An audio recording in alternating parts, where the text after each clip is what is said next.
بسم اللہ الرحمن الرحیم۔ مشکوٰۃ شریف حدیث نمبر 19۔ حضرت ابو سعید خدری رضی اللہ عنہ بیان کرتے ہیں کہ رسول اللہ صلی اللہ علیہ وسلم عید الاضحیٰ یا عید الفطر کے موقع پر عیدگاہ کی طرف تشریف لائے تو آپ خواتین کے پاس سے گزرے تو فرمایا، خواتین کی جماعت صدقہ کرو کیونکہ میں نے جہنم میں تمہاری اکثریت دیکھی ہے۔ انہوں نے عرض کیا، اللہ کے رسول کس وجہ سے؟ آپ صلی اللہ علیہ وسلم نے فرمایا، تم لعن طعن زیادہ کرتی ہو اور خاوند کی ناشکری کرتی ہو۔ میں نے تم سے زیادہ کسی کو دین اور عقل میں نقص رکھنے کے باوجود پختہ رائے مرد کی عقل کو لے جانے والا نہیں پایا۔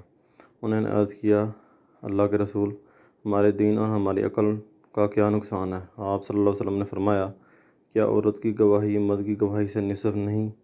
انہوں نے کہا، جی ہاں، کیوں نہیں؟ آپ صلی اللہ علیہ وسلم نے فرمایا، یہ اس کی عقل کا نقص ہے۔ آپ صلی اللہ علیہ وسلم نے فرمایا، کیا جب اسے حیض آتا ہے تو اس وقت وہ نماز اور روزہ ترک نہیں کرتی؟